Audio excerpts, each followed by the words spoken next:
You're listening to The Bob Buco Show. All right, just a couple final things I want to share with you as I kind of wind down this news hour. You know, I was talking about the media bias earlier, and this is the kind of thing I'm talking about here. When people don't get the difference between commentary and hard news. You know, I was telling you earlier that my criticism of the mainstream media, ABC, NBC, CBS, and the rest of them, is that everything that they report about Barack Obama was through the positive lens, but everything they report about Donald Trump is through the negative lens. And Sean Spicer caught him on the carpet for that and said, hey, when we do stuff wrong, you criticize us for us, but when we do stuff right, why don't you report it? Okay, and that was a fair point for him to make. See, somebody sent me a message saying, oh, yeah, Bob, for the last 8 years, everything you said about Barack Obama is through the negative lens. Now you want everybody to be talking about through the positive lens of Donald Trump. See, this is what people don't get, right? I am a commentator. I'm not a newscaster. That's not my job. My job is to give you my opinions. I'm not supposed to be unbiased. I'm supposed to be biased. I have a bias. I have a bias as an evangelical Christian. Everything that I present to you is through the biblical worldview, through the lens of my Christian beliefs and Christian worldview. And when I talk politics, I'm a political conservative. So I present to you what's going on through the lens of my conservative views. But when you're ABC or NBC or CBS or CNN or any of the rest of them, you're supposed to be reporting just the hard facts and not through the lens of your political bias. That's the difference. That's their job, to be unbiased. My job is to give you my opinions. It's not their job to give you their opinions in the news, but they do. That's why I criticize them. Which, by the way, I want you folks to keep track over the course of the next 4 and possibly 8 years.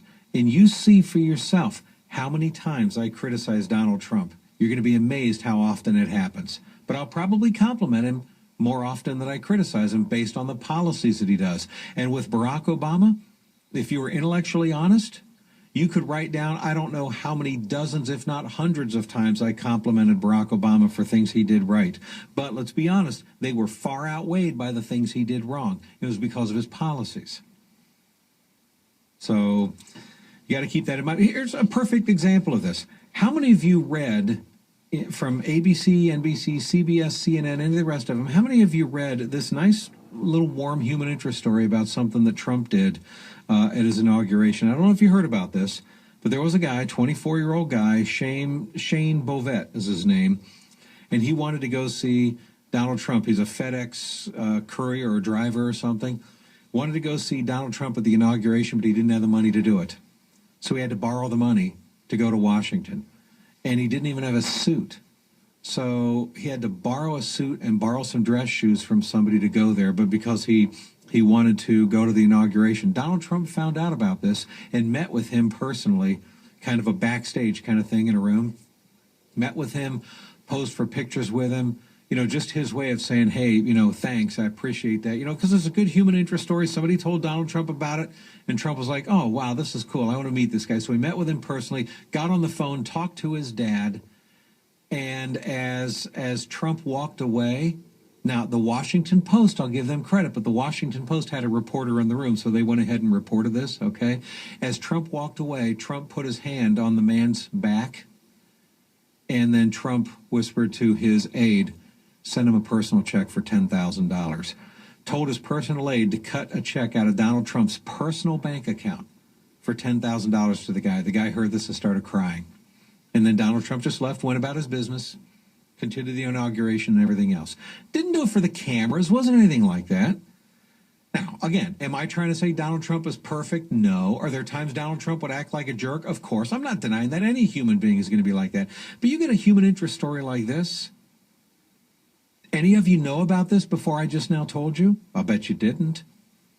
Yet, what do you think the chances would be of Barack Obama at his inauguration doing something like this privately and then writing a check out of his personal bank account for $10,000?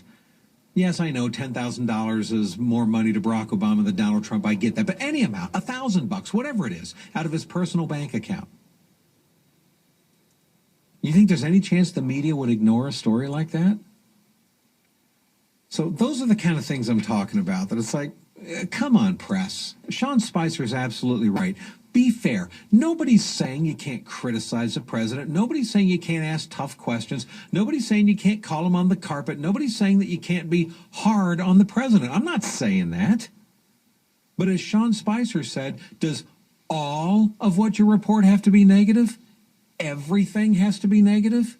Nothing is positive? Is it really 100 to 0? Is that how it's supposed to be? Because with Barack Obama, it was exactly the reverse. Almost everything they reported about Barack Obama was through the positive lens. And very rarely, once in a while, the token negative story. But other than that, it was through the positive lens. So I'm not even demanding that the mainstream media report on Donald Trump the way that they reported on Barack Obama, mostly through the positive lens. If they would just do it straight down the middle, that would be leaps and bounds better than they've done before. But and I'd, honestly, folks, I'd like to see them report a little bit more on the hatred coming from the left. You know who the comedian Chelsea Handler is? Chelsea Handler is an extremely popular comedian. Time magazine named her in 2012 one of the 100 most influential people in America. And she's been all kind of stuff on TV. The Bernie Mac Show, Girls Behaving Badly, Reno 9/11, Web Therapy, Call Me Crazy, a 5 film. What else? Chelsea Handler Show, Comedy Central presents The Good Wife, MTV Video Music Awards, The Muppets. Her latest show on Netflix is Chelsea. It's like, okay, fine. She's one of the most popular and well-known comedians and celebrities in the country. Chelsea Handler, okay, fine. She was asked about interviewing Melania Trump on her show. She said she refuses to interview Melania Trump. Okay, fine. That's obviously because Trump is a conservative. But you know what she said about Melania Trump? She said she won't interview her because, quote, she can barely speak English.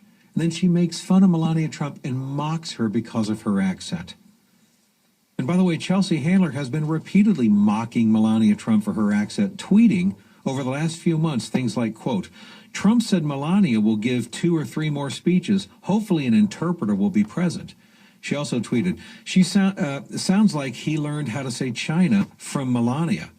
She also tweeted, hopefully somebody's explaining all of this to Melania right now, talking about the debates, accusing Melania Trump of being stupid. She also tweeted, quote, Melania Trump just as soon as she learns how to speak English.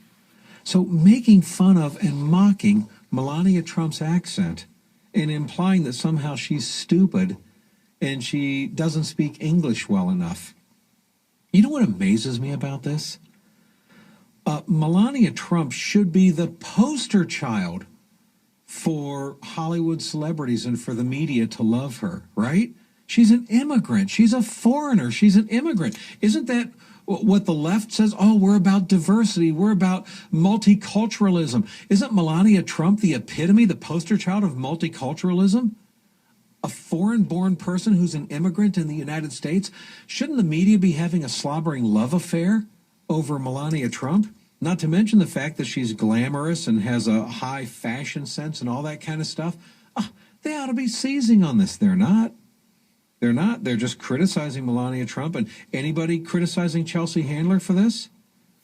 By the way, on top of it all, Melania Trump, not only is she glamorous and an immigrant and very fashion savvy, do you realize how intelligent Melania Trump is? She speaks fluently 5 languages. Did you know that? 5 languages: English, French, Italian, German, and Slovene. 5 languages.